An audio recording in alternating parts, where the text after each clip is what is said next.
Metal Gear Solid Delta. The moment I hear this name, my mind begins to drift back in time. Back to 2004, when I first saw those cinematic, electrifying visuals on the PlayStation 2 screen. They're still etched into my heart. That was the era when the world realized a video game could tell a story with such depth. A story about a man's life, his sacrifices, his love, his betrayals, his struggles, and the dark webs of political conspiracies, all like a masterful screenplay. And now, in 2025, as this Delta remake lands in our hands, one question burns inside all of us. Does it bring that old magic back to life? Or is it just old bones dressed up in beautiful new skin? This remake, built on Unreal Engine, shines brilliantly, but make no mistake, it's still the same old story. In the tense atmosphere of the 1960s Cold War, Naked Snake is sent alone to rescue a defecting scientist, to sabotage a nuclear platform, and most painfully, to assassinate the one woman who is his mentor, his guide, his love, and his betrayer, the boss. This contradiction is what made MGS3 legendary, one of the most powerful narratives ever told in gaming history. In the remake, that story hasn't changed. The voice acting hasn't changed. The cinematic direction hasn't changed. Every line still rings in our ears in the same old voices. But now, those voices are layered with clean, crisp audio and richer details. It doesn't erase our memories, it sharpens them. But here's the truth. Walk through the jungle and yes, the new greenery, the new mud, the new skies, everything is breathtakingly vivid in Unreal Engine. The Russian forest feels alive. And yet, the pathways are still narrow corridors, the maps still follow the same layouts, and the loading screens still break things up exactly as before. This is nostalgia's beauty, but also its limitation. Don't expect the wide-open freedom of Metal Gear Solid 5. This is still the old screen-to-screen infiltration, preserved as it was. And so in our hearts, there's joy, but also a touch of disappointment. For me, this clash is where Delta reveals itself most clearly.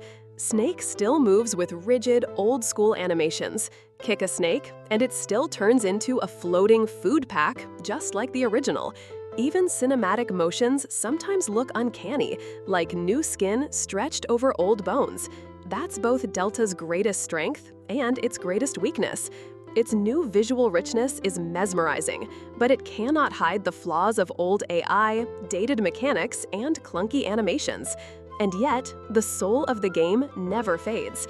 The survival element, the thrill of hunting poisonous creatures and eating them to stay alive, the excitement of changing camouflage, it all still feels fresh. The boss fights, the pain, the fear, the end, the sorrow, they are still spine-chilling. Each battle isn't just a fight, it's a story, a psychological war. And in the remake, that thrill has not dimmed. At the same time, the absurdity and weirdness of Metal Gear stand out even more to modern eyes. One moment a Cold War slideshow, the next, a man spitting hornets from his mouth. That's Metal Gear. Mystery, menace, and laughter, all bound together. Controls? Delta gives you two styles, Legacy and New. Legacy is the classic top-down camera, capturing that original Metal Gear feel. New style borrows from Subsistence 2005, adding over-the-shoulder aiming, crouch walking, and quick menu access. But truthfully, even New style doesn't transform Snake into the fluid freedom of Metal Gear Solid 5. Snake's movements are still somewhat heavy, a bit cumbersome. Yet that is the DNA of the game, the slow, tense buildup where every misstep can cost you everything. Modern updates are small but noticeable. Collectible rubber ducks, snake versus monkey, and camera improvements that echo subsistence. But there are no huge leaps. For newcomers, the remake may feel a little dated. To players raised on MGS5, this will feel outdated. But for old fans like us, seeing the same story, the same battles, the same sacrifices come alive again, it brings tears to our eyes. That's the power of nostalgia. And yet, the big question remains, is Konami playing it too safe? Is a faithful recreation enough? Or should they have taken bold risks? I'm still unsure, but my heart tells me this. Their mission was to preserve the soul of Metal Gear Solid without breaking it, and to pass it on to a new generation. And in that, they've succeeded. Because when I step into that cardboard box, I still feel the same thrill. When Snake salutes in the graveyard, I still break inside. When the climax comes, when he faces the boss, my heart still shatters. But controversy is never far. That's Konami's legacy. Will they stop here, or will they push further? The online Fox Hunt mode has been delayed to fall 2025. Will that bring something truly new? Or will they keep themselves locked in the safe zone of nostalgia? These are the questions. But one thing is certain. From the day this game launches, debates, arguments, and discussions will erupt again. Because Metal Gear isn't just a game.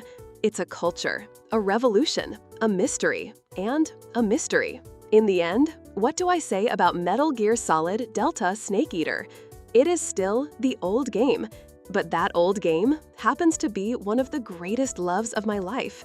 I can't say for sure if a newcomer will fall for it the way I did, but me, I still love it.